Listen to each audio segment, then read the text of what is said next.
கொளத்தூரை தலைமையிடமாக கொண்டு புதிய வருவாய் வட்டம் தமிழ்நாடு அரசிதழில் அறிவிப்பு.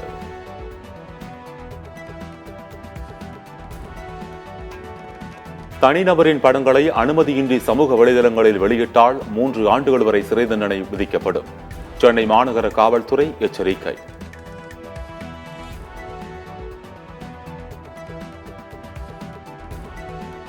நடைபாதை ஆக்கிரமிப்புகளை அகற்றக் கோரிய வழக்கு சென்னை மாநகராட்சி ஆணையர் பதிலளிக்க சென்னை உயர்நீதிமன்றம் உத்தரவு.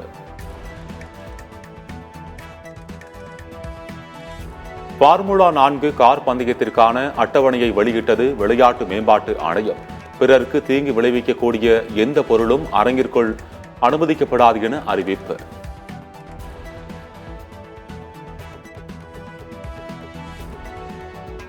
பொருட்களை சேமிப்பதற்கான எந்த ஏற்பாடும் இல்லை. பாதுகாப்பு சோதனைகள் பறிமுதல் செய்யப்படும் பொருட்கள் திரும்ப தரப்படாது எனவும் விளையாட்டு மேம்பாட்டு ஆணையம் அறிவிப்பு. மாநிலம் முழுவதும் 3 மாதங்களில் 40 டன் குட்கா பொருட்கள் பறிமுதல். தமிழக காவல்துறை அறிவிப்பு.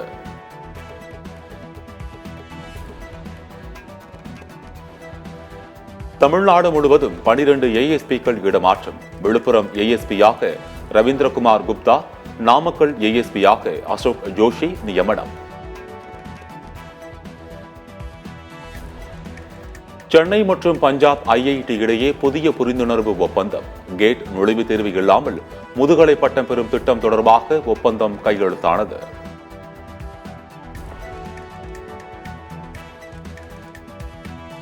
திமுகவில் சீனியர் ஜூனியர் சண்டை தொடங்கிவிட்டது. முன்னாள் அமைச்சர் RB உதயகுமார் விமர்சனம்.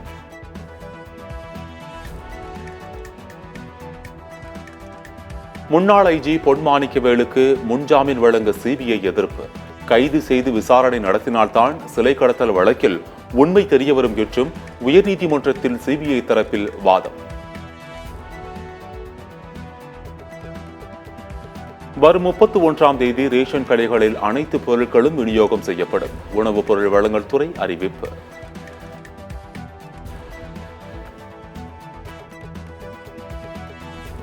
கட்சி கொடியில் யானை சின்னம் இருப்பது தொடர்பான விவகாரம். சட்ட நிபுணர்களுடன் தமிழக வெற்றிக் கழக தலைவர் விஜய் ஆலோசனை.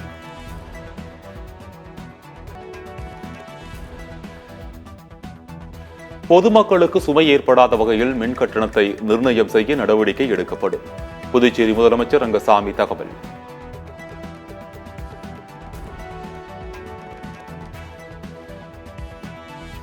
பிரதமர் மோடி அடுத்த மாதம் அமெரிக்கா பயணம். ஐநா சபையில் உரையாற்ற உள்ளார்.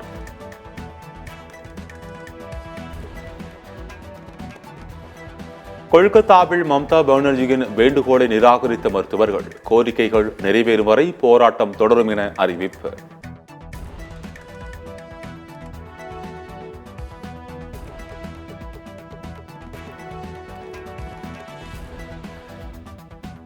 $28,602 கோடி மதிப்பில் நாட்டில் 12 தொழில் நகரங்கள் அமைக்க ஒப்புதல்.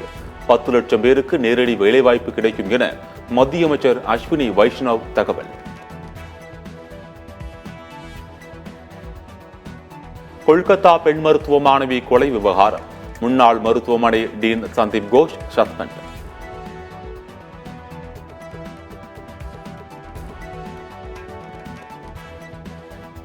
கொல்கத்தாவில் இன்று நடைபெற்ற பாஜகவின் முழு அடைப்பு போராட்டம் தோல்வி. மக்கள் ஆதரவு தரவில்லை என திரிணாமுல் காங்கிரஸ் விமர்சனம்.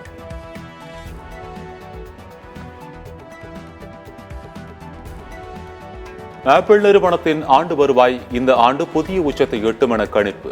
ஹாங்காங்கை தலைமையிடமாக கொண்டு செயல்படும் கவுண்டர் பாயிண்ட் என்ற ஆராய்ச்சி நிறுவனம் கணித்துள்ளது.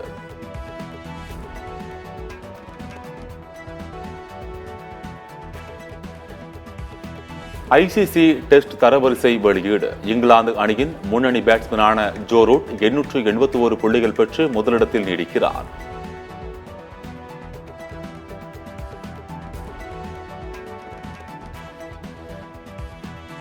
மாற்றுத்திறனாளிகளுக்கான பாராலிம்பிக் போட்டிகள் பிரான்ஸ் தலைநகர் பாரிஸில் பிரம்மாண்ட விழாவுடன் இன்றிரவு தொடக்கம்.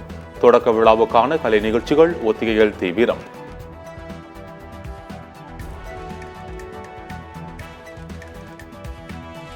தமிழகம் முழுவதும் வழக்கறிஞர்கள் மனித சங்கிலி போராட்டம். வழக்கறிஞர்கள் பாதுகாப்பு சட்டத்தை இயற்ற வலியுறுத்தல்.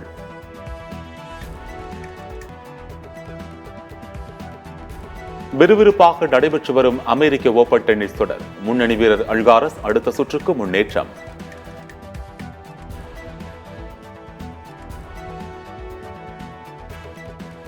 ஆடி காரில் 234 கிலோமீட்டர் வேகத்தில் சீறி பாய்ந்த நடிகர் அஜித் குமார். புதிய வீடியோ இணையத்தில் வைரல்.